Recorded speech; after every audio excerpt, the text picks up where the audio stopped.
After the South lost the American Civil War in April of 1865, the Union was in rough shape. The war-torn country was heavily damaged, and the Union desperately needed money to rebuild. So after the war ended, the North eagerly anticipated finding the money the Confederates had saved to finance the war efforts. There was said to be a large amount of gold and other valuables in the war chest. But when the war ended, the North was in for a rude surprise. No one seemed to know where the money was. In April of 1865, with Union troops closing in on the Confederate capital of Richmond, Virginia, President Jefferson Davis fled southward with his government team. It was said that they carried a large amount of gold, silver coins, and other valuables with them. But when the Union soldiers finally caught them on May 10th, Davis and his group only had a small amount of money with them. So what happened to the treasure? Some witnesses said that when President Davis left Richmond on a southbound train, he didn't take the money with him. It was said that a second train also left Richmond that night, and that train carried the gold, silver coins, and also valuable jewelry donated by Southern women. As the story goes, after they fled Richmond, Jefferson Davis's party reached Washington, Georgia. They had spent most of their money on travel expenses, including paying troops to escort them and buying supplies.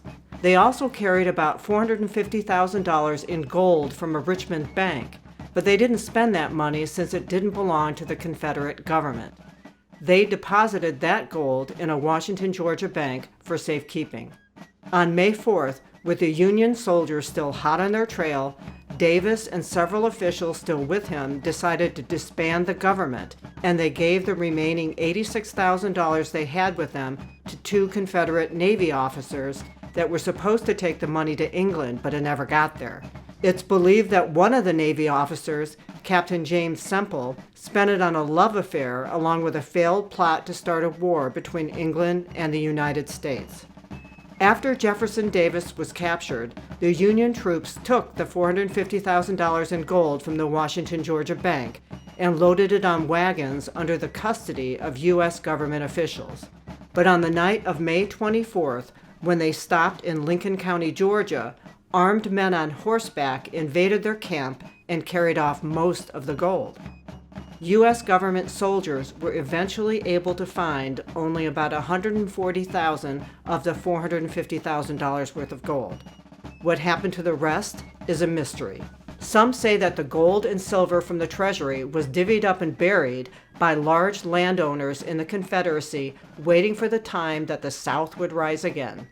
Another theory is that a team of Confederate and/or Union deserters made off with the loot and then disappeared.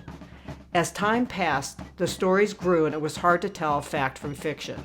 The tales told about the whereabouts of the gold took on a life of their own. One story said that there was a large stash in Savannah, Georgia, buried in a cemetery plot under the fake name of a Confederate general. Another legend says that part of the treasure is in West Broward County, Georgia, buried by a general that was trying to move it to Cuba. What happened to the Confederate treasure has remained a mystery for over 150 years and even inspired Hollywood movies like The Good, the Bad, and the Ugly in 1966 and Sahara in 2005. According to some, the legend is as simple as this. In April of 1865, President Jefferson Davis and his officers left Richmond with gold, silver coins, and other valuables. 6 weeks later, when they were captured, it was gone. That was the beginning of a treasure hunt that continues to this day.